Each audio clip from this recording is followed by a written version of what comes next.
ॐ अज्ञानतिमिरान्धस्य ज्ञानाञ्जनशलाकया चक्षुरुन्मीलितं येन तस्मै श्रीगुरवे नमः।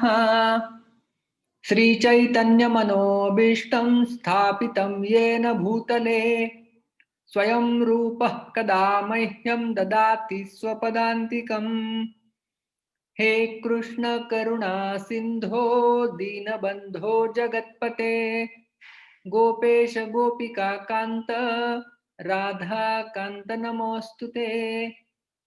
तप्त कांचन गौरांगी राधे वृंदावनेश्वरी वृषभानुसुते देवी प्रणमामि हरिप्रिये। नमः ओं विष्णुपादाय कृष्णप्रेष्ठाय भूतले श्रीमते भक्तिवेदांत स्वामिन् इति नामिने। नमस्ते सारस्वते देवे गौरवाणी प्रचारिणे निर्विशेष शून्यवादी पाश्चात्य देश तारिणे। जय श्री कृष्ण चैतन्य प्रभो नित्यानंद श्री अद्वैत गदाधर श्रीवास आदि गौर भक्त वृंद। हरे कृष्ण कृष्ण कृष्ण हरे हरे हरे राम राम राम हरे हरे। हरे कृष्णा। तो कल हमने भगवान श्री कृष्ण के 4 गुणों के ऊपर चर्चा की थी, उसका हम थोड़ा सा पुनरावलोकन कर लेते हैं। कल हमने सबसे पहले भगवान का 36th क्वालिटी देखा था, ह्रीमान। ज्ञाते अस्मर रहस्यै अन्यैः क्रियमाणे स्तवे अथवा शालीनत्वेन संकोचम भजन ह्रीमान उदीर्यते। कि अपने प्रेम प्रकरण को कोई और व्यक्ति जान गया है, ऐसा मानने से संकोच मन में उत्पन्न होना, और दूसरी कोई हमारी क्रियमाणे स्तवे अथवा कोई स्तव गान करे, स्तुति का गान करे, फिर भी शालीनता के कारण संकोच अनुभव करना, इसे ह्रीमान कहा जाता है। और उदाहरण के रूप में हमने देखा था कि किस प्रकार से गोवर्धन पर्वत के नीचे जब खड़े थे भगवान श्री कृष्ण, तो किसी गोपी के साथ आंख मिचौली करते समय भगवान को लगा कि शायद बलराम जी जान गए हैं, लेकिन वास्तव में बलराम जी नहीं जान गए थे। और भगवान श्री कृष्ण शर्मा कर अपनी गर्दन झुकाते हैं और फिर गोवर्धन पर्वत हिलने लगता है। और गोवर्धन पर्वत जब हिलने लगता है तब बाकी सारे लोग भगवान को प्रार्थना करना शुरू करते हैं, स्तवन करना प्रारंभ करते हैं कि बचाइए। उस समय भी जो भगवान है, संकोच उनके मन में उपस्थित होता है। 37वां गुण हमने देखा था भगवान का, शरणागत पालकः। पालयन शरणापन्नान शरणागत पालकः। जो शरण आ जाते हैं भगवान को, उनके पालन की जिम्मेदारी भगवान स्वयं वहन करते हैं, उन्हें शरणागत पालक कहा जाता है। और कई सारे उदाहरण हमने हमारे कल के सत्र में देखे थे।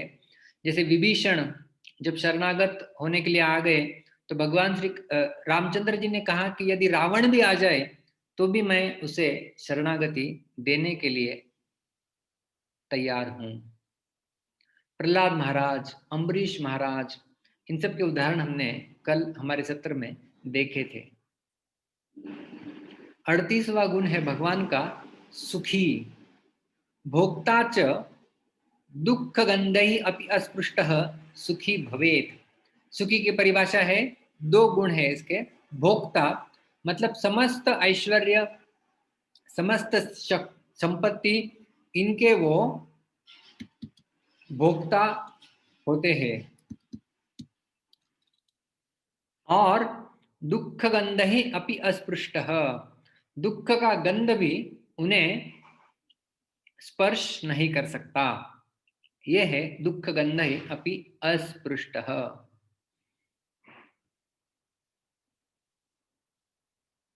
और इसके भी कई सारे उदाहरण हमने देखे थे कि भगवान के द्वार पर इतने इतने सारे वाद्य नृत्य आदि चलते रहते हैं कि इंद्र भी उनकी कल्पना मन में नहीं कर सकता। इतना ऐश्वर्य भगवान का है कि कुबेर भी सपने में नहीं देख सकते इतना ऐश्वर्य।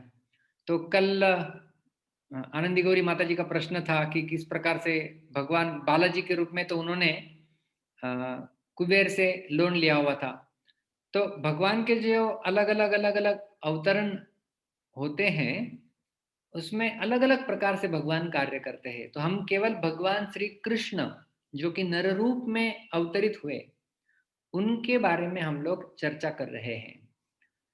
तो हमने पिछले भी एक गुण देखा था भगवान का जिसमें वर्णन आया था कि भगवान पूर्ण स्पृहा है, उनकी सारी इच्छाएं पूर्ण है।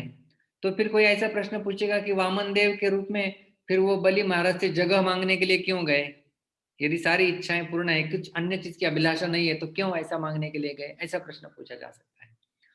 तो हमें इस प्रकार से जो है वो समझना चाहिए कि भगवान श्री कृष्ण के संबंधित उदाहरण सारे रूप गोस्वामी पाद हमारे सामने प्रस्तुत कर रहे हैं। अगला गुण भगवान का हमने देखा था भक्त सुहृद। और भक्त सुहृद का अर्थ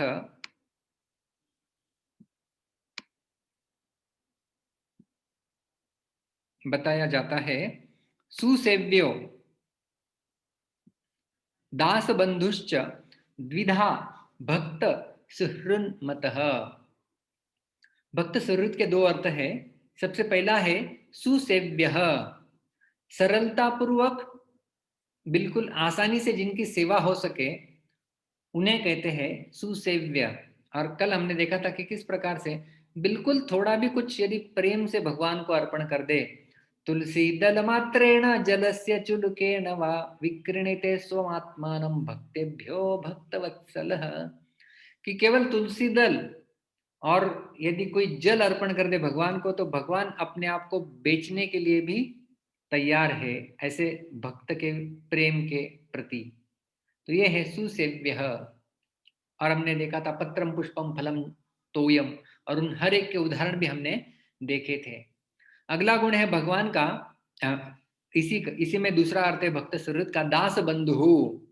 तो भगवान अपने जो दास है उनके बंधु के रूप में कार्य करते हैं। और इसके लिए उदाहरण हमने देखा था कि स्वयं की प्रतिज्ञा को त्याग के उन्होंने भीष्मदेव की प्रतिज्ञा का रक्षण किया, और भीष्मदेव भगवान के उस स्वरूप का स्मरण करते हैं। और हमने यह भी एक श्लोक देखा था कि किस प्रकार से पांडवों की 10 प्रकार से सेवा भगवान करते हैं, सारथ्य पार्षद सेवन दौत्य, इस श्लोक से हमने देखा था। तो 39 गुण उनकी चर्चा हो गई है हमारी। आज हम आगे बढ़ाती है हमारी गुणों की श्रृंखला को।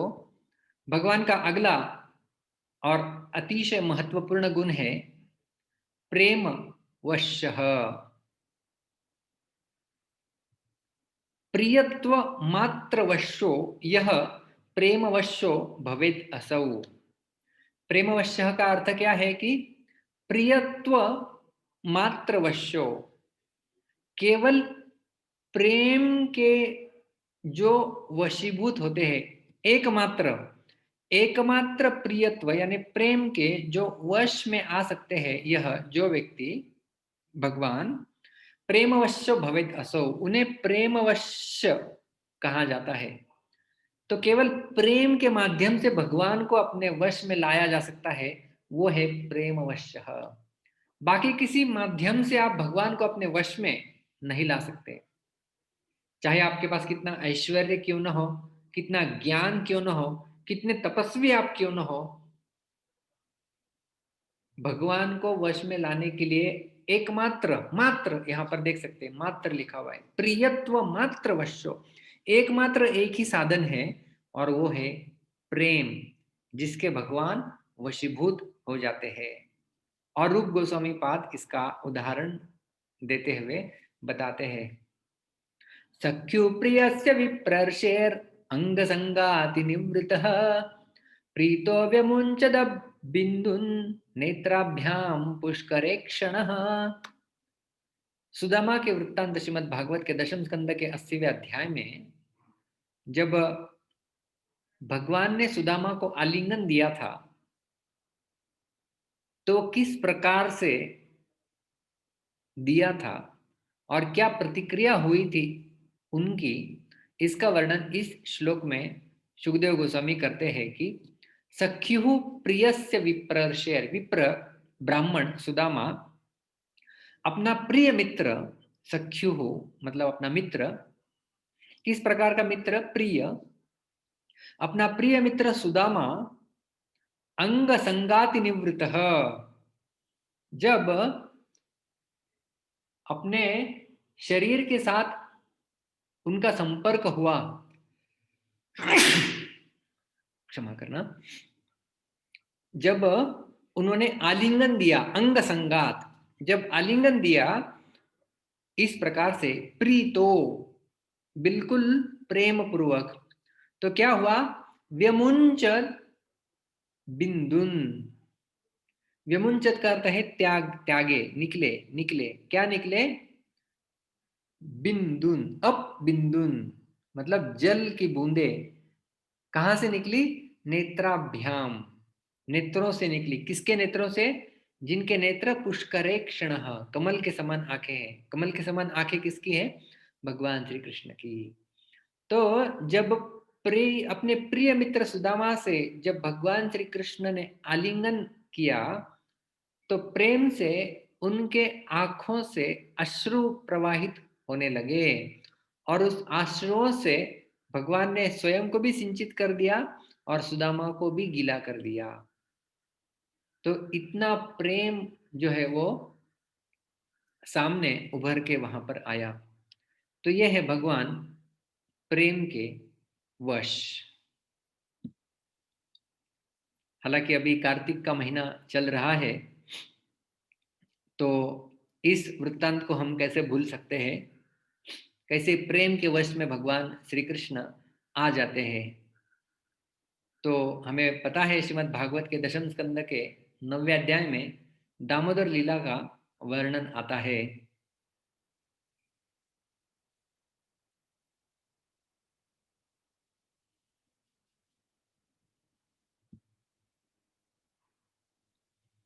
और इसमें जब भगवान श्री कृष्ण माखन चोरी करते हुए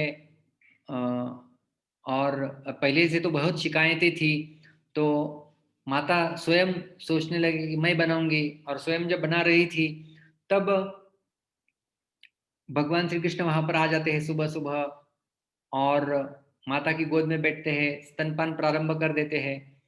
माता ने तो पहले ही वो कार्य छोड़ दिया है, बाद में देखती है कि दूध उबल रहा है, उसके पीछे भागती है और फिर कृष्ण को नीचे रख देती है और फिर दूध की तरफ जाती है। कृष्ण गुस्सा हो जाते हैं और फोड़ के भागते हैं और माता यशोदा भी उनके पीछे भागने भागने लगती है।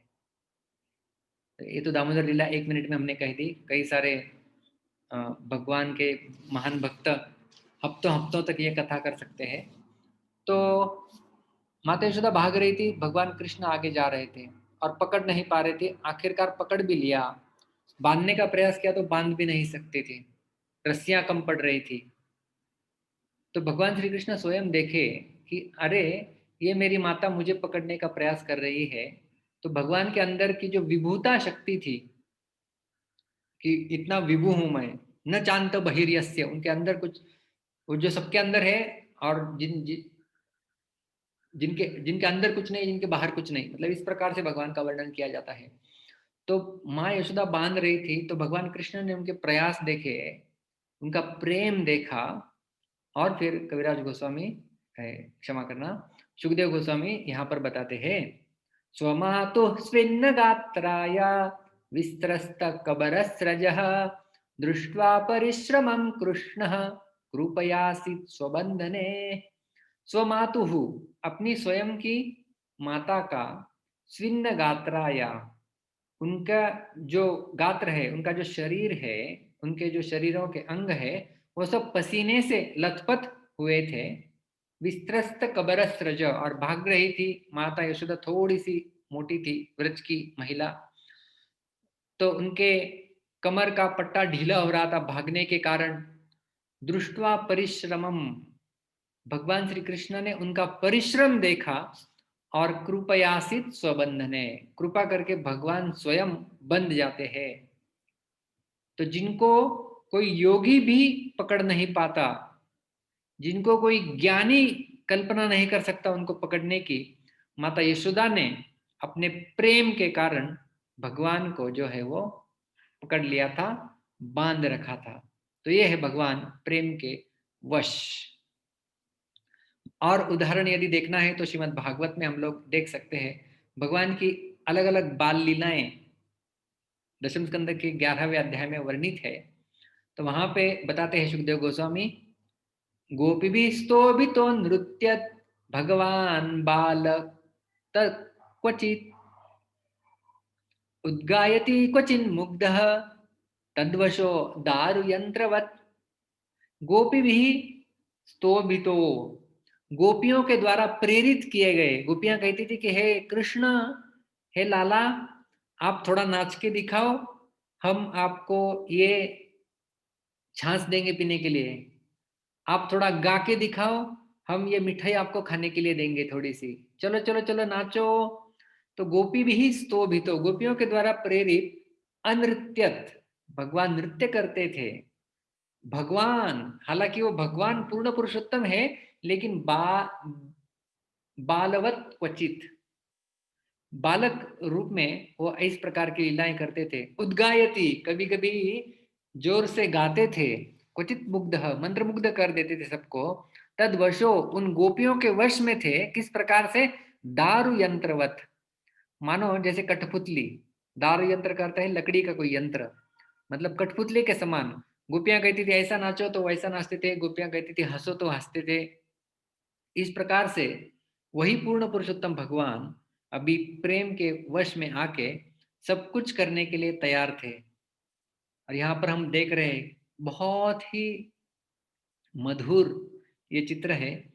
नंद महाराज कहते थे कि चलो चलो मुझे बाहर जाना है, मेरे चप्पल लेके आ जाओ।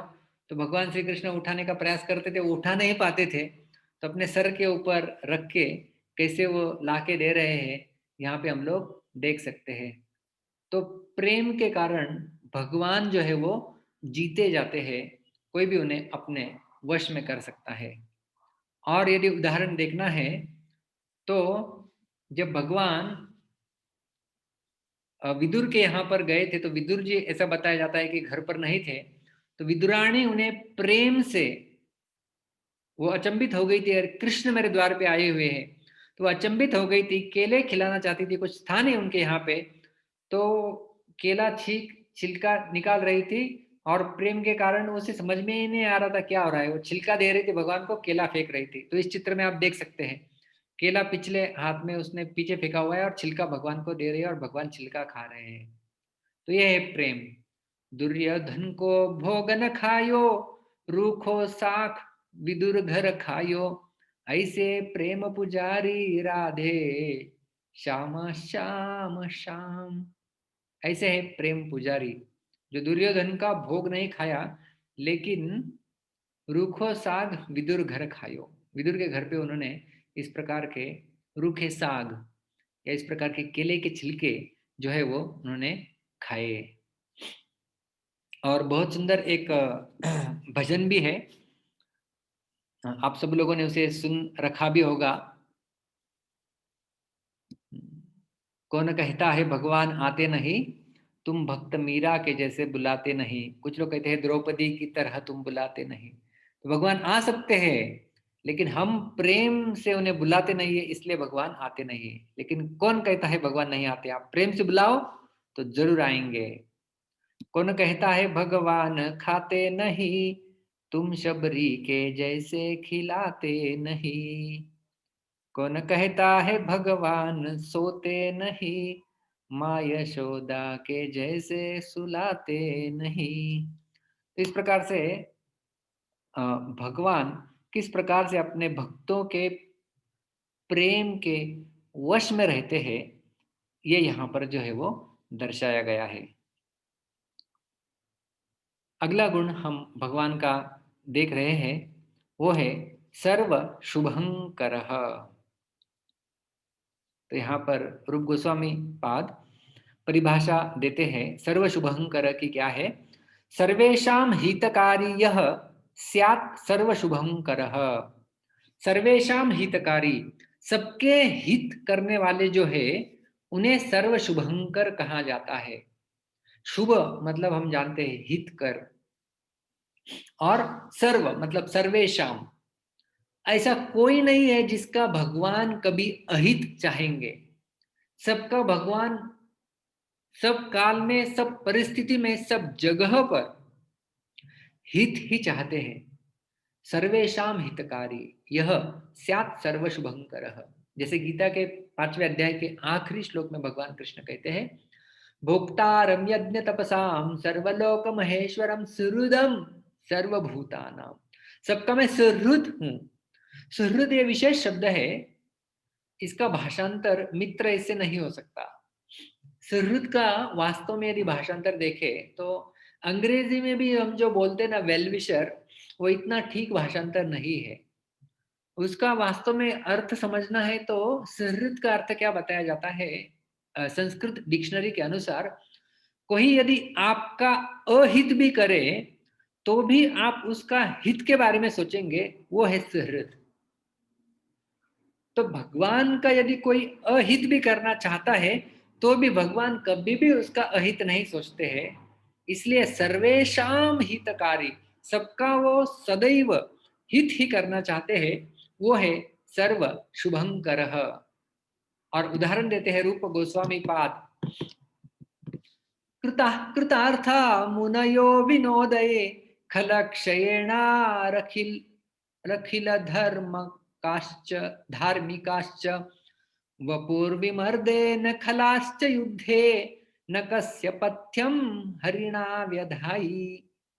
कृतार्था, कृतार्थ कर दिया था भगवान ने, किने, मुनयो, मुनियों को अपने गुणों से, मनोविनोद के द्वारा, विनोदयी ही, अपने मनोविनोद के द्वारा मुनियों को भगवान कृष्ण ने कृतार्थ कर दिया था। खलक्षयेणा अखिल धार्मिकाश्च, खलक्षय मतलब जब खल, जो दुष्ट प्रवृत्ति के लोग हैं उनका नाश करके, अखिल धार्मिकाश्च, सारे धार्मिक लोगों को भगवान कृष्ण ने कृतार्थ कर दिया था। वपुर विमर्देन खलाश्च युद्धे, दुष्टों को युद्ध में मारकर भगवान श्री कृष्ण ने परम गति प्रदान कर दी थी और उन्हें भी कृतार्थ कर दिया था। न कस्य पथ्यम हरिणा व्यधाई, भगवान हरि के द्वारा किसका कल्याण विधान नहीं हुआ। भगवान सबका कल्याण करते हैं। मुनियों का कल्याण करके उन्हें कृतार्थ किया, धार्मिकों का भी कल्याण किया, और जो अधार्मिक है उनका युद्ध में परास्त करके उन्हें भी अच्छी सद्गति प्रदान करके उनका भी कल्याण किया। भगवान के संपर्क में जो भी कोई व्यक्ति ये न केन प्रकारेण आ जाता है उसका कल्याण निश्चित है, क्योंकि भगवान का यह गुण ही है सर्व शुभंकरः। बहुत सुंदर ये गुण है भगवान का। अगला गुण हम भगवान का देखने वाले हैं 42वां, वो है प्रतापी। प्रतापी, पौरुष, अद्भुत शत्रुतापी प्रसिद्धि भाग। प्रतापी का अर्थ का है पौरुष, अद्भुत, एक अद्भुत विशेष पौरुष से युक्त है, जो शत्रुतापी, जो शत्रु को भी ताप देने में, त्रस्त करने में प्रसिद्ध भाग, प्रसिद्धि प्राप्त किए हुए हैं, उन्हें प्रतापी कहना चाहिए। अपने अद्भुत पौरुष से शत्रु को भी जो त्रस्त कर दे और इस प्रकार से वो प्रसिद्ध है, उन्हें प्रतापी कहना चाहिए। आप भक्तों ने अनुभव किया होगा कि हमारी जो स्लाइड्स है उसमें हिंदी बिल्कुल नगण्य के समान है, केवल हम लोग संस्कृत दे रहे हैं और हिंदी थोड़ा स्पष्टीकरण दे रहा है आपको, फिर भी स्पष्टीकरण समझ में आ रहा होगा। तो इतना आसान है, संस्कृत भाषा सरला कठिना नास्ति। तो इससे फिर आप जब आगे कहीं जाके रिवीजन भी करेंगे तो भी आपने हिंदी सुन रखा है, तो जब इसके ऊपर गौर करेंगे तो भी आपको समझ में आ जाएगा। तो प्रतापी की परिभाषा दे रहे रूप गोस्वामी का पाद कि पौरुषो अद्भुत शत्रुतापि प्रसिद्धि भाग, कि अद्भुत पौरुष से अपने शत्रुओं को त्रस्त करने की जो ख्याति प्राप्त कर चुके हैं उन्हें प्रतापी कहते हैं। और उदाहरण देते हैं रूप गोस्वामी पाद, भवतः प्रताप तपने भुवनम कृष्ण प्रतापयति, घोरासुर घूकानां शरणम अभूत कंदरातिमिरम। भवतः आप ने क्या किया हुआ है, प्रताप तपने अपने प्रताप से इस भुवनम पूरे भुवन को तप्त कर दिया है। प्रतापयति अपने प्रताप से आपने पूरे भवनों में जो है वो प्रताप उत्पन्न कर दिया है, जिसके कारण घोर असुर, जो बिल्कुल दुष्ट प्रवृत्ति वाले असुर लोग हैं, उनको शरण लेने के लिए कंदरा तिमिरम अंधकार वाली गुफाएं केवल शरण लेने योग्य बच गई है, जहां पर जाके वो शरण ले। कंदर कंदर मतलब गुफाएं, हंताए मदरी रबला हम लोग देखते हैं उस फिल्म में, कंदर कंद मूलय, कंदर करते हैं गुफाएं। तिमिर ओम अज्ञान तिमिर अंधस्य, तिमिर का अर्थ भी है अंधकार। तो कंदर तिमिरम मतलब अंधेरी गुफाएं शरणम अभूत, शरण लेने के लिए केवल अंधेरी गुफाएं शिल्लक है इस प्रकार के घोर असुरों को, क्योंकि भगवान का प्रताप इस संसार में सबको जो है वो तप्त कर रहा है। तो ये हो गया भगवान का गुण प्रतापी। हम अगला भी गुण देखने वाले हैं, वो है भगवान का कीर्तिमान। क्या है कीर्तिमान का अर्थ? सद्गुण्यै निर्मलैः ख्यातः कीर्तिमान इति कीर्त्यते। निर्मलैः सद्गुणैः, अपने निर्मल सद्गुणों से जो ख्यात जाने जाते हैं, प्रसिद्ध है, उन्हें कीर्तिमान कहा जाता है। कीर्तिमान इति कीर्त्यते, उन्हें कीर्तिमान कहा जाता है। किन्हें कीर्तिमान कहा जाता है? जो अपने निर्मल सद्गुणों के द्वारा प्रसिद्ध है, उनकी कीर्ति जो हमने करते ना कि इसकी कीर्ति कहाँ कहाँ पर फैली हुई है, तो वो है कीर्तिमान। तो कीर्ति का अर्थ क्या है? कहाँ, कौन सी कीर्ति? निर्मल सद्गुणों के बारे में, जिनकी प्रसिद्धि, जिनके निर्मल सद्गुण प्रसिद्ध है, उनकी कीर्ति के बारे में कहा जा रहा है, वो है कीर्तिमान। और उदाहरण देते हैं रूप गोस्वामी पाद, त्वद यशः कुमुद बंधु कौमुदी शुभ्र भावम अभितो नयन्त्यपि नंदनंदन कथम नु निर्ममे कृष्ण भाव कलिलम जगत्रयम। त्वद यशः, हे भगवान आपका यश, और केवल यश नहीं, कुमुद बंधु कौमुदी, कुमुद बंधु का अर्थ है चंद्रमा, कुमुद का अर्थ है कमल, कमल का बंधु कौन होता है? तो चंद्रमा। और चंद्रमा की कौमुदी, कौमुदी का अर्थ है ज्योत्सना या प्रकाश। तो कुमुद बंधु कौमुदी, इसका अर्थ है कि आपके यश रूपी चंद्रमा का प्रकाश, शुभ्र भावम अभितो नयंतपि, वो इतना प्रकाशमान हो रहा है, हे नंदनंदन, कथम नु निर्ममे कृष्ण भाव कलिलम जगत त्रयम, और ये तीनों जगत को, जगत त्रयम तीनों जगत को प्रकाशित कर रहा है, लेकिन फिर भी कृष्ण भाव कलिलम, इसने कृष्ण भाव क्यों धारण करके रखा हुआ है? तो बताना है कृष्ण की कीर्ति। तो अभी यहाँ पे विरोधाभास का उदाहरण दिया जा रहा है कि एक है प्रकाश कौमुदी ज्योत्सना और कृष्ण भावम। कृष्ण भाव मतलब वो, क्योंकि भगवान श्री कृष्ण का एक तो नाम भी कृष्ण है और उनका कलर भी कृष्ण है, उनका रंग भी काला है। तो इसलिए यहाँ पर ऐसा प्रश्न पूछ रहे हैं कि कथम नु निर्ममे नंदनंदन, हे नंदनंदन, कि ये जो कीर्ति है, जो शुभ्र शुभ्र भावम, जो शुभ्र भाव सफेद रंग वाली जो आपकी कीर्ति है चंद्रमा के प्रकाश के समान, त्वद यश, आपका यश, आपका यश का प्रकाश इतना शुभ्र रूप से तीनों जगत को प्रकाशित कर रहा है, लेकिन ये काले भाव को ही क्यों प्राप्त हुआ है? मतलब आपको ये कैसे प्राप्त हो गया है? आप तो काले हैं, फिर भी ये प्रकाश शुभ्र कैसे निकल रहा है आपके गुणों का? तो ये कृष्ण के गुण है, इसलिए इन्हें यहाँ पर कृष्ण भाव कलिलम कहा गया है। तो यहाँ पे विरोधाभास का अलंकार करते हुए रूप गोस्वामी ने बहुत सुंदर श्लोक की रचना की है। और भी एक बहुत सुंदर श्लोक रूप गोस्वामी पाद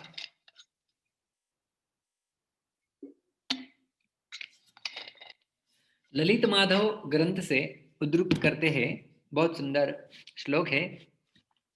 भीता रुद्रम त्यजति गिरिजा श्याममप्रेष्ठ कंठम शुभ्रम दृष्ट्वा क्षिपति वसनम विस्मितो नीलवासाः क्षीरं मत्वा श्रपयति यमी नीरमाभीरिकोत्का गीते दामोदर यशसिते विनया नारदेन। बहुत सुंदर। गीते दामोदर, हे दामोदर, दामोदर मास चल रहा है हमारा, हे दामोदर, यशसी ते वीणया नारदेना। नारदेना मतलब नारद के द्वारा, यशसी आपके यश को वीणा के माध्यम से प्रसारित कर रहे हैं। तो हे दामोदर, आखिरी पंक्ति पहले देखनी होगी। हे दामोदर, आपके यश को, ते यशसी, आपके यश को नारद मुनि के द्वारा उनके वीणा के माध्यम से प्रकाशित किया जा रहा है। और उसका परिणाम क्या हो रहा है? आपकी कीर्ति इतनी, आपके सद्गुण, आपके निर्मल सद्गुण आपके निर्मल सद्गुण इस प्रकार से ख्यात है, सब जगत प्रभावित है उनसे। क्या हो रहा है? उसका प्रभाव, भगवान की कीर्ति का प्रभाव। भीता रुद्रम त्यजति गिरिजा श्यामम प्रेष्ठ कंठम। श्याम कंठ या कालकंठ किसका नाम है? शिव जी का। तो शिव जी जब भगवान की कीर्ति को सुनते हैं तो उनका जो श्याम कंठ है या जो नीलकंठ है, जो भी आपका है, उसका रंग परिवर्तित हो जाता है। और जब पार्वती देखती है कि अरे ये इनका गला काला नहीं दिख रहा है, मतलब ये शिवजी नहीं है, ऐसा जान के भीता, भय के कारण, रुद्रम त्यजति गिरिजा, गिरिजा का अर्थ है पार्वती देवी। तो पार्वती देवी अपने पति का त्याग कर देती है क्योंकि उनका गला अभी काला नहीं दिख रहा है। शुभ्रम दृष्ट्वा क्षिपति वसनम विस्मितो नीलवासाः। नीलवासाः, नीले कपड़े पहनने वाले कौन है? बलराम जी। जैसे भगवान श्री कृष्ण है पीतांबर धरम, पीतांबर, पीतांबर धारण करने वाले हैं, तो नीलवास धारण करने वाले हैं बलराम जी। विस्मितो, विस्मय, भगवान की कीर्ति को सुन के विस्मित हो जाते हैं और उनके नीलवास क्या हो जाते हैं? शुभ्रम, सफेद हो जाते हैं। उनके नीले कपड़े विस्मित भाव में आने के कारण शुभ्र हो जाते हैं और जब वो देखते हैं तो अपने वस्त्रों को क्षिपति, त्याग कर देते हैं। क्षीरम मत्वा श्रपयति यमी नीरमाभीरिकोत्का। और जो नदी है, नदी भी शुभ्र, भगवान की गीत देख रहे हैं ना हम लोग, क्या देख रहे हैं? शुभ्र भावम। अभी तो शुभ्र, शुभ्र की चर्चा चल रही है, शुभ्रता। तो क्षीरम, तो न यमी, यमी जो यमुना नदी है उसका जल, जो नीर, उसका जो जल है वो क्षीरम, दूध जैसा बन जाता है। और जो गोपिकाएं हैं उन्हें लगता है कि अरे ये तो दूध है यहाँ पर, और तुरंत वो उसे मटके में भरना प्रारंभ कर दिए। वहीं कुछ लोग उसे वहीं पर मंथन करना प्रारंभ कर देते हैं शुभ्र समझकर। तो कितना सुंदर तरीके से रूप गोस्वामी पाद बता रहे यहाँ पर कि जब भगवान हे दामोदर आपका यश नारद मुनि अपनी वीणा के माध्यम से उसका प्रकाश फैलाते हैं, तो शुभ्र, उसका उसका इतना निर्मल गुण है भगवान के, तो उसका उसका प्रभाव इतना होता है कि शिव जी का काला कंठ सफेद बन जाता है, और जिसके कारण पतिव्रता सती सोचती है कि ये मेरे पति नहीं है, उनका त्याग कर देती है। बलराम जी के नीले वस्त्र सफेद हो जाते हैं, और उन्हें नीले ही वस्त्र पसंद है इसलिए वो सफेद वस्त्रों का त्याग कर देते हैं। और यमुना नदी जिनका जल दूध जैसा सफेद हो जाता है, ऐसा मानकर गोपियां वहां पर दूध के घड़े भरती है और वहां पर दूध के पदार्थ बनाना शुरू कर देती है। तो इस प्रकार से भगवान की इतनी कीर्ति जो है वो फैली हुई है। और किस प्रकार की कीर्ति हम लोग चर्चा कर रहे हैं? निर्मल सद्गुण ही है, निर्मल सद्गुण उनकी ख्याति। और भगवान का अगला गुण हम देख रहे हैं, रक्त लोक पात्रम लोक अनुरागाणाम रक्तलोकम विदुर्बुधाः। बुद्धिमान लोग इस प्रकार से रक्तलोक की परिभाषा देते हैं। विदुर्बुधाः क्या देते हैं वो? पात्रम, भगवान पात्र है किसके? लोक अनुरागाणाम, लोगों के अनुराग या प्रेम के भगवान पात्र है, इसलिए उन्हें रक्तलोकम कहा जाता है। तो रक्तलोक, इसकी परिभाषा क्या है? रक्तलोक, जैसे रक्त शब्द हम लोग देखते हैं ना, हम लोग कहते हैं कभी कभी ये व्यक्ति कितना विरक्त है। विरक्त मतलब उसको कुछ आसक्ति नहीं है या कुछ प्रेम ही नहीं है किसके प्रति, ऐसा विरक्त है। तो रक्त तो अभी आप समझ आएंगे, रक्त मतलब अनुराग, और विरक्त मतलब किसी किसी किसी भौतिक वस्तु से अनुराग नहीं होना, उसे कहते हैं विरक्त। तो रक्त लोक है, लोक का अर्थ है लोग या भक्त यहाँ पर। तो रक्त लोक का अर्थ क्या है? भगवान में यह गुण है, रक्त लोक। तो भगवान पात्र है लोगों के प्रेम के या अनुराग के, इसलिए उन्हें रक्त लोक कहा जाता है। और इसका उदाहरण रूप गोस्वामी पाद बताते हैं श्रीमद् भागवत के प्रथम स्कंद के 11वें अध्याय के 9वें श्लोक में। यर्यम्बुजाक्षापससार भो भवान् कुरुन् मधुन्वाथ सुहृद्दिदृक्षया तत्राब्द कोटि प्रतिमः क्षणो भवेत् रविं विनाक्ष्णोर इवनस्तवाच्युत। यर्हि जब भी अंबुज अक्ष, अंबुज का अर्थ है कमल, अक्ष का अर्थ है आंखें। कमल के आंखों वाले मतलब भगवान के लिए कहा गया है। अपससार, जब आप भो भवान, हे भगवान, ये द्वारकावासियों के द्वारा बोला गया श्लोक है। भो भवान, हे भगवान, यर्हि जब जब, अंबुजाक्ष हे कमल नयन वाले भगवान, आप जब भी चले जाते हैं, अपससार चले जाते हैं, कहाँ चले जाते हैं?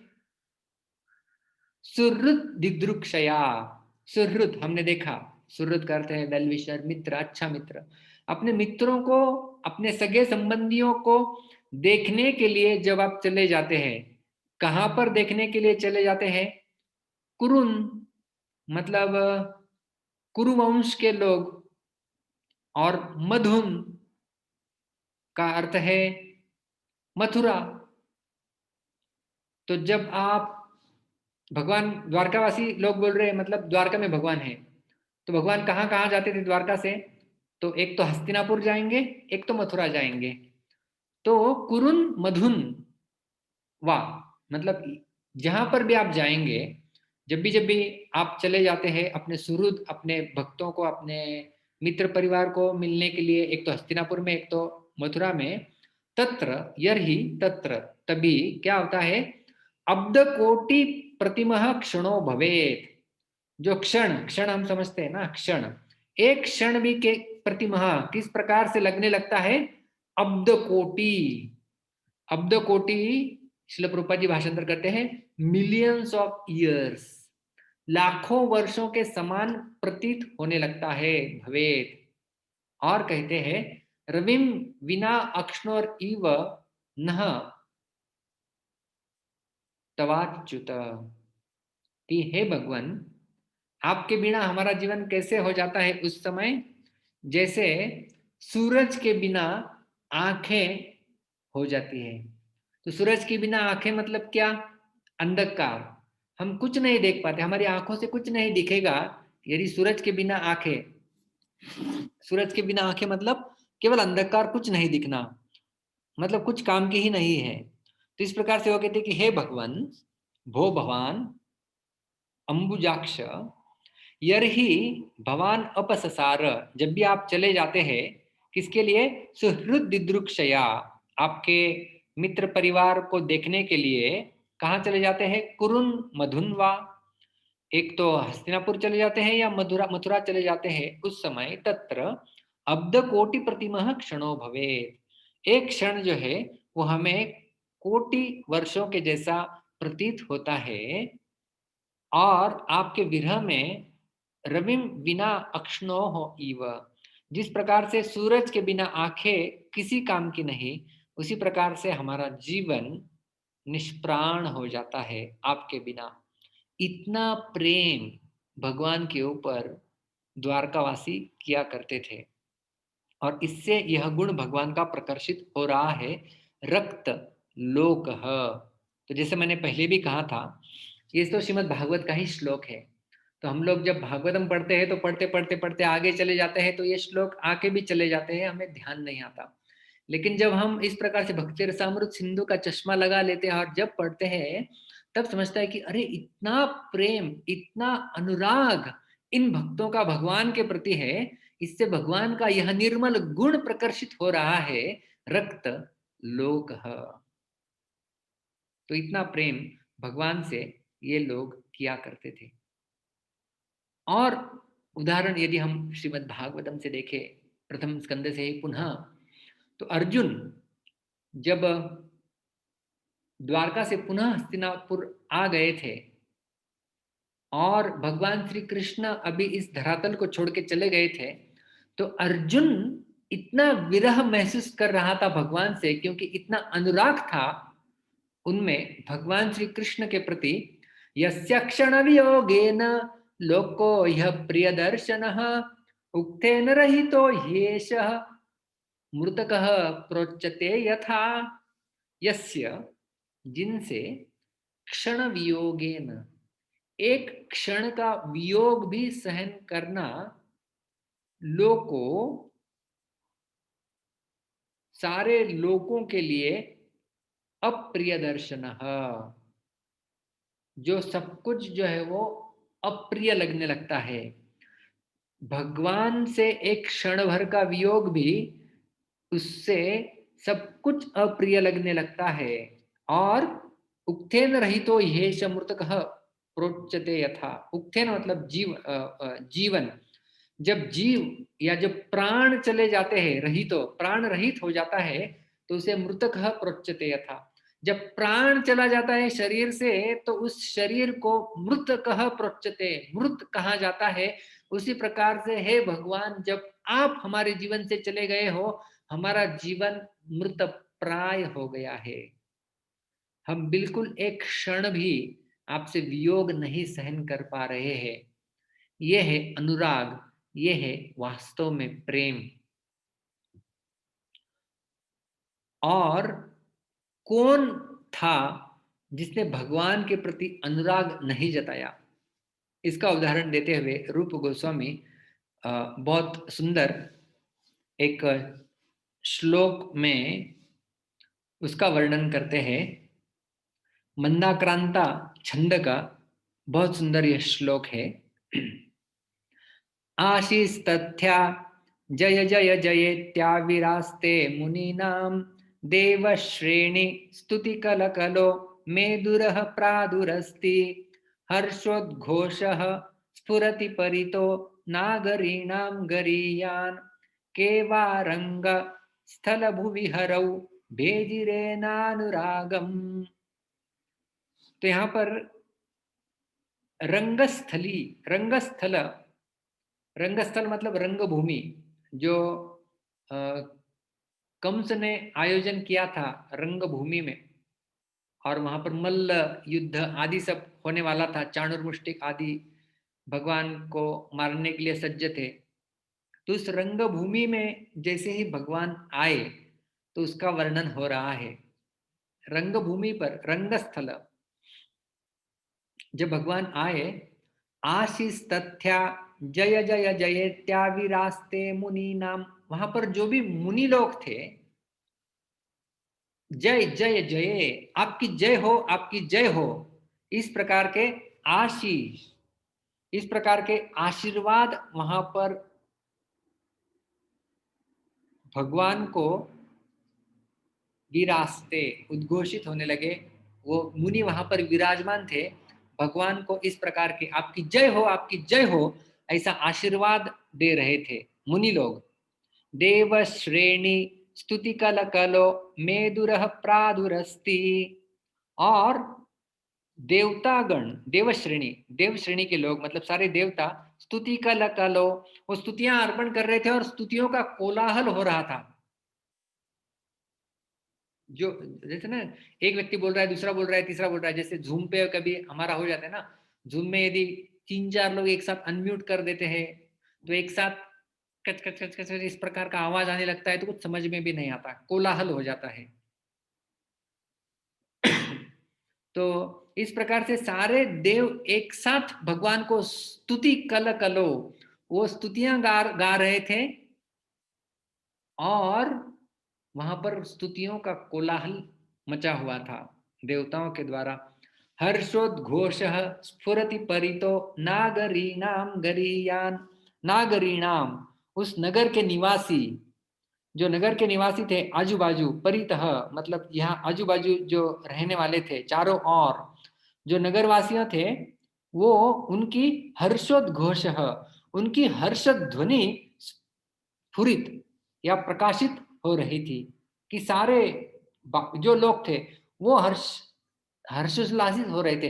अरे भगवान आ गए, अरे भगवान ने कुवल्य पीड़ का वध करके अभी भगवान रंगभूमि में प्रवेश कर रहे हैं, अभी देखो भगवान ने उस असुर को मारा था, ऐसे तो इसको ऐसे मार देंगे। तो इस प्रकार से सारे नागरिक भी वहां पर जो है वो प्रेम के कारण भगवान की ही चर्चा कर रहे थे। केवा रंग स्थल भुविहरौ भेजरे न अनुरागम, किसने, ऐसा कौन था जिसने भगवान के प्रति अनुराग नहीं व्यक्त किया, अर्थात सबने भगवान श्री कृष्ण के प्रति अनुराग प्रकाशित किया। तो सब सब जो भी लोग थे, तो मुनि लोग वहां पर वर्णन आया है, मुनि नाम, देव श्रेणी और नागरी नाम। तो जो नागरिक थे, सामान्य देव थे, मुनि थे, सब लोगों ने भगवान के प्रति अपना अनुराग दर्शाया और इस प्रकार से व्यक्त भी किया। तो यह है भगवान का गुण, रक्त लोक पात्रम लोक अनुरागाणाम रक्त लोकम विदुर्बुधाः। तो इस प्रकार से आज हमने भगवान के 5 गुणों की चर्चा की है, उसका हम थोड़ा सा रिवीजन कर लेते हैं। सर्वप्रथम आज हमने देखा भगवान का गुण प्रेम वश्य, 40वां गुण, प्रियत्व मात्र वश्यो यह प्रेम वश्यो भवेद असौ, जो केवल केवल और केवल प्रेम के वशीभूत होते हैं, उन्हें प्रेम वश्य कहा जाता है। और हमने उदाहरण देखे थे, सुदामा, यशोदा मैया, अन्योन्य गोपियां, और भगवान श्री कृष्ण के स्वयं के माता पिता विदुराणी, ये है प्रेम अवश्यता। 41वां गुण हमने देखा था भगवान का, सर्व शुभंकर, सर्वेशम हितकारी यह स्यात् सर्व शुभंकर। भगवान सबका हित करते हैं, किसी का भी अहित नहीं सोचते, नहीं करते, नहीं बोलते, केवल उसके हित के बारे में ही सोचते हैं, बोलते हैं और करते हैं। वह है सर्व शुभम करह। 42वां गुण भगवान का हमने देखा था, प्रतापी। क्या है प्रतापी का अर्थ? प्रतापी पौरुष अद्भुत शत्रुतापि प्रसिद्धि भाग। उसे कहते हैं प्रतापी जो अपने अद्भुत पौरुष से अपने शत्रु को त्रस्त करने में बिल्कुल प्रसिद्ध है, उन्हें कहते हैं प्रतापी।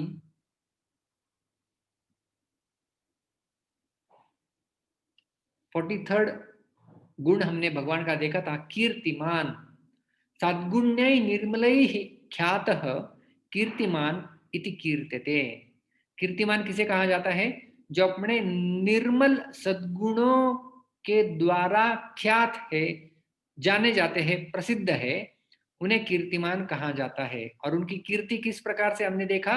कुमुद बंधु कौमुदी। कुमुद बंधु चंद्रमा के प्रकाश के जैसा भगवान का यश है, जो बिल्कुल शुभ्र है। और शुभ्र यश की जब कीर्ति नारद मुनि अपनी वीणा के माध्यम से गाते फिरते हैं, तो उसका परिणाम क्या होता है, इस प्रकार से हमने वो भी चर्चा की थी कि शिव जी का गला सफेद हो जाता है, वो काला नहीं रह जाता, और इसके चलते माता पार्वती उनका तिरस्कार कर देती है। और ये अलंकार के रूप में है, वास्तव में ये वास्तव में कैसे होता होगा आप कल्पना भी नहीं कर सकते। बलराम जी का नीले वस्त्र सफेद हो जाते हैं, इसलिए वो सफेद वस्त्रों का त्याग कर देते हैं। नदी का रंग सफेद हो जाता है सफेद कीर्ति सुनने के पश्चात, और गोपियां समझती है मानो दूध की नदी है, दूध है, और वो दूध के कार्य करना वहां पर प्रारंभ कर देती है। और आखिरी 44वां गुण हमने आज भगवान का देखा, रक्त लोक पात्रम लोक अनुरागाणाम रक्त लोकम विदुर्बुदाह। जो लोगों के विशेष अनुराग के, प्रेम के पात्र है, उन्हें रक्तलोक कहा जाता है। और किस प्रकार से हमने देखा कि जो द्वारकावासी है, वो भी कहते हैं कि हे भगवान, आप जब द्वारका से चले जाते हैं, कभी हस्तिनापुर कभी मथुरा, दूसरों को मिलने के लिए, तो एक क्षण भी मानो करोड़ों करोड़ों वर्षों जैसा हमें प्रतीत होता है। जो अर्जुन को भी महसूस हुआ था कि आपके विरह में, आपके वियोग में एक क्षण भी हमें जो है वो ऐसे प्रतीत होता है जैसे प्राण रहित शरीर हो जाता है हमारा, मतलब प्राण चले जाते हैं तो व्यक्ति मृत कहला जाता है। उस प्रकार से आपके बिना हमारा जीवन मृत के समान ही है, इतना प्रेम करते थे। और किसने? केवारंग स्थल भुवि हरऊ भेजरे नानुरागम, कि कौन ऐसा था जिसने भगवान को अनुराग नहीं जताया, प्रेम नहीं किया। चाहे वो मुनि हो, रंगस्थली का वर्णन करते हुए रूप गोस्वामी कहते हैं, चाहे वो मुनि हो, चाहे देव श्रेणी के लोग हो, चाहे सामान्य नागरिक भी क्यों न हो, लेकिन हर एक ने भगवान को अपना अनुराग, अपना प्रेम जो है वो जताया। तो इस प्रकार से हमने यह चर्चा की है। यहाँ पर हम लोग रुकेंगे। किसी का कोई प्रश्न है तो भी आप पूछ सकते हैं। और आज हमने 44 गुण कर लिए हैं। हमारा ऐसा देखते हैं, प्लान है कि कल 50 गुण हम लोग पूरे कर ले भगवान के। और कल से भीष्म पंचक प्रारंभ हो रहा है। तो जो हम लोग चर्चा कर रहे हैं, उसी का यदि हम लोग और अच्छे से आगे जाएंगे, तो कार्तिक मास के आखिरी 5 दिन उन्हें भीष्म पंचक कहा जाता है। कार्तिक मास की ये उत्थान एकादशी जो कल है, वहां से भीष्म पंचक प्रारंभ होने जा रहा है। उसके चलते 5 दिन कार्तिक पूर्णिमा तक, तो इन 5 दिनों में भी कई सारे व्रत किए जा सकते हैं। तो हमारे लिए तो ये प्रमुख व्रत चल रहा है कि हम भगवान श्री कृष्ण के गुणों की चर्चा कर रहे हैं। तो ऐसा बताया जाता है कि इन 5 दिनों में जो भी विशेष कार्य होता है, उसका कई गुना अधिक फल मिलता है। तो इन्हीं गुणों को हम यदि और अच्छे से जितने अधिक मात्रा में सुनेंगे उतना अधिक आध्यात्मिक लाभ हमें मिलने वाला है। तो किसी का कोई प्रश्न नहीं है आज यहाँ पर आया है? हाँ पवन गौरव प्रभु, मैंने आपको अनम्यूट किया है। अभी आप विष्णु पंचक के बारे में बोला, आवाज थोड़ा जोर से बोलेंगे प्रभु जी? आपने विष्णु पंचक के बारे में बोला प्रभु अभी आपने, हाँ, तो विष्णु पंचक एग्जैक्टली है क्या? वो 2 मिनट में बोल देंगे क्या कैसे वो शुरुआत हो गई या किससे एग्जैक्टली किससे क्यों कहते हैं विष्णु पंचक?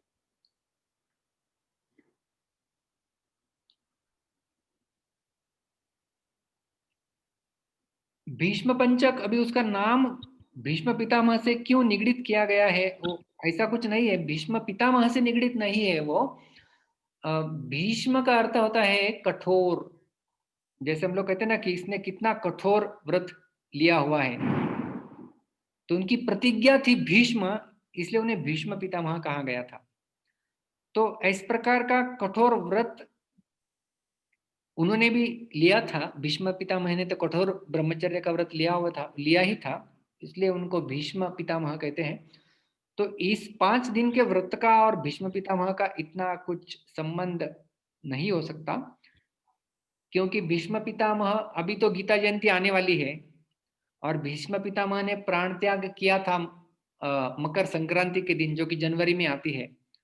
तो लेकिन ऐसा बताया जाता है कि ये जो 5 दिन है, इसमें जो भी कोई व्यक्ति कुछ व्रत करता है, तपस्या करता है, उसका, ऐसा कहते हैं ना कि जो कार्तिक महीना है पूरा, और कार्तिक महीने में भी आखिर के 5 दिन पंचक, तो अलग अलग व्रतों के अलग अलग दिन होते हैं।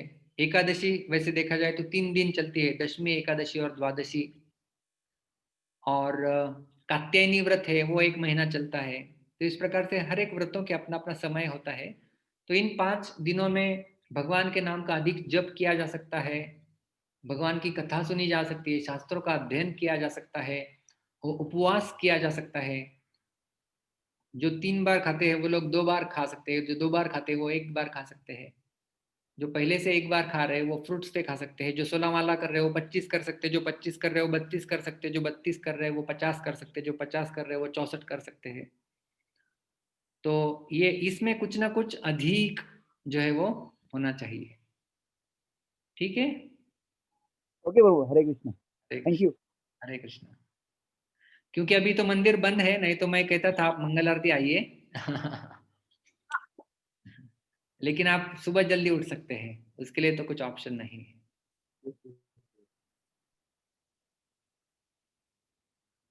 यस साहू जी, मैंने आपको अनम्यूट किया है।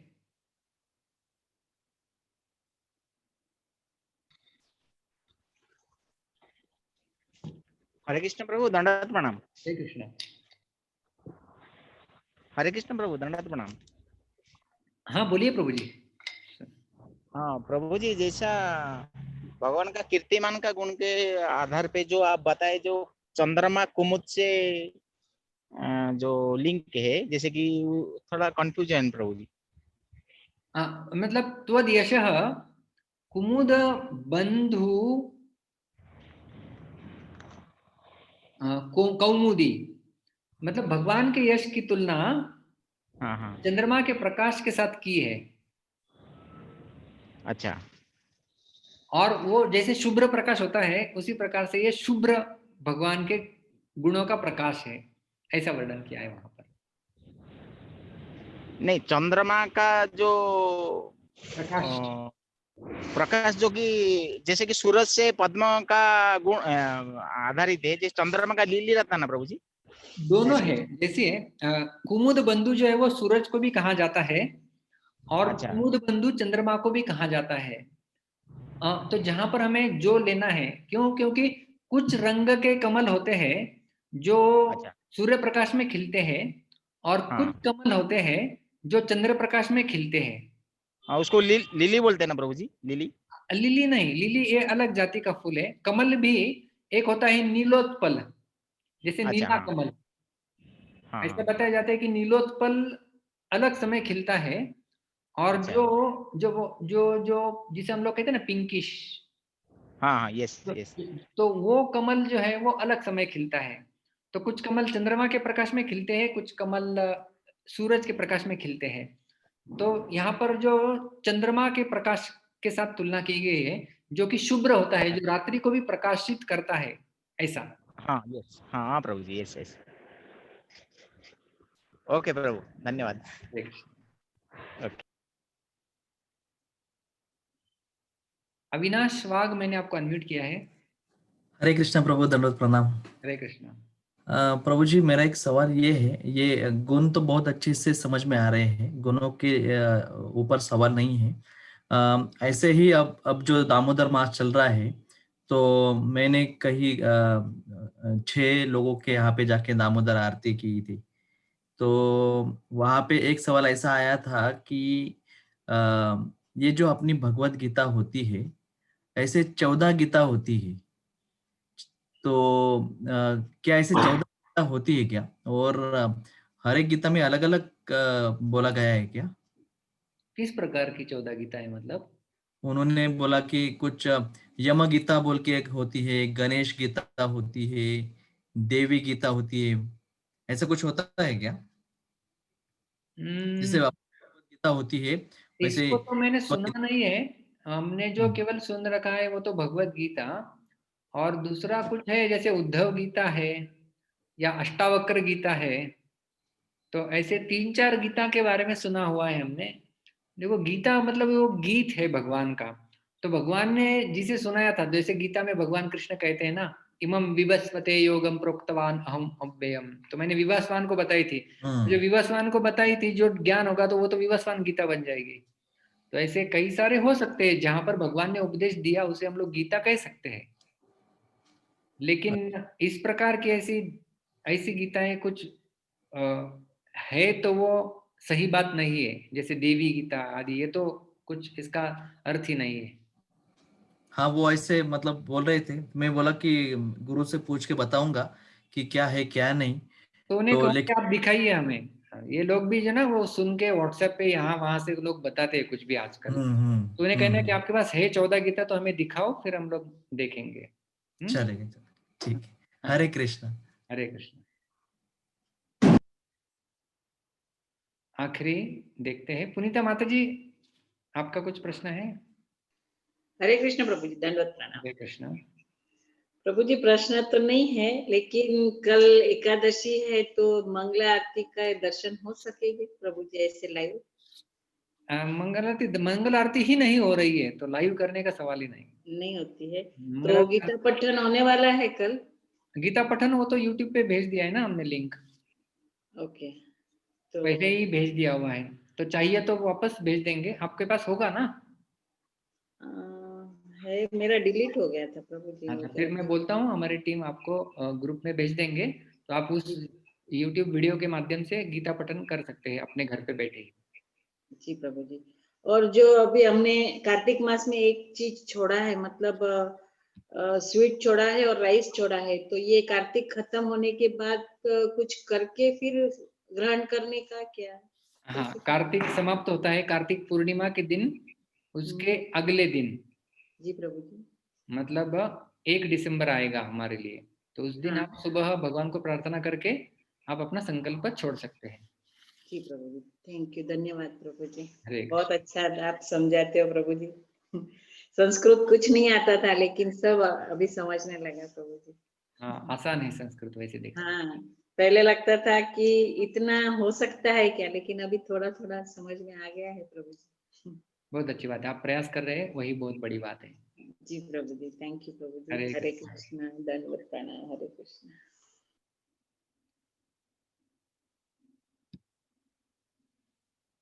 वंदना माता जी है कोई? मैंने अनम्यूट किया है आपको।